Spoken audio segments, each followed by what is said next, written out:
Good afternoon, Professor. My name is JInfante. Speech will commence once I get the greeting of the day. Zoom into the idea. All right.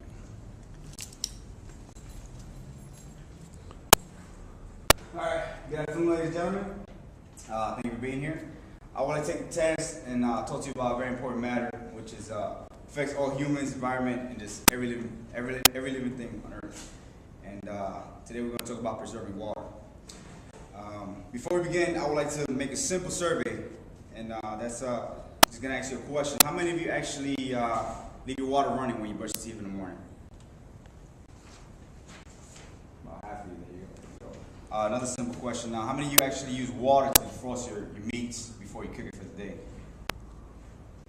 There you go. That's, just as survey says, more than half of people actually do that. And those are simple things that actually contribute to not preserving water. You're just throwing away water. Water is a vital part of our lives in the ecosystem. We use it to grow food, control fires, produce energy, but most important, to live. Yet many people don't understand how important water really is and why we should preserve it. We take it for granted every day. In order for us to survive, we must depend on water. And this alone should be more enough to promote water conservation. All right. Some example, as you see the handout, some reason why we should conserve water is that our body is made of water. According to research at Utah, by conserving water, you save money, helps preserve environment, and also water is precious and vital to the resource. All right. The surface of the world is covered by over 2/3 of water. Our human body is between 55 and 70% made of water, depending on your age and body type. As you can see in the handout, pretty simple. The brain is made up of 80%.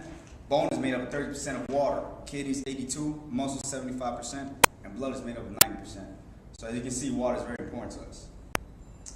I'm going to say a few helpful tips how to contribute to preserving water, and these tips can be found at www.americanwater.com, and you can also find many more helpful tips. Never put water down the drain when there's any other reason to use it. For example, if you take drinking water, don't finish or whatever, you can use it for watering rows, watering plants or whatnot. Never dispose of tissue, insects, or other waste in the toilet. Use the trash bag for that, because you're just wasting away water instead of using it for its purpose, which is a toilet. So, do not use running water to draw out meat or frozen food, as I discussed earlier. When washing dishes by hand, fill out one sink and use it for the soap, and use the other one to rinse it out. Just save water that way. And don't let water run while shaving or washing your face. Brush your teeth first while waiting for the water to get hot, then wash and shave afterwards. Those are helpful hints to use to save water indoors. Now outdoors, there's a couple of them. Water lawn during early morning. This will help you because the temperature is lower, so the water won't evaporate, and it just helps save water.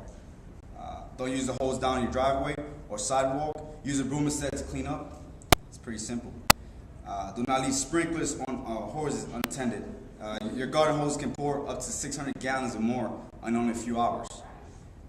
Consider using a commercial car wash that recycles water instead of using your own personal one at home. And if you have a swimming pool, consider a new water-saving pool filter. A single filter can use up to 180 to 250 gallons of water. All right.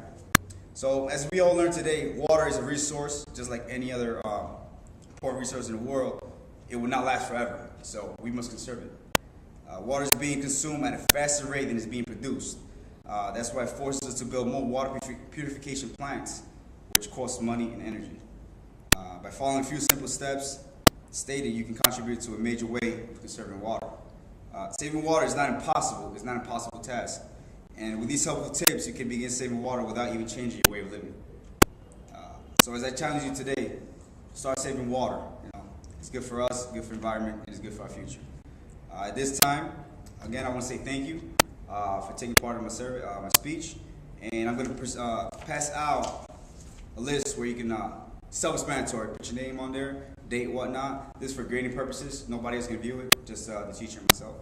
So thank you again.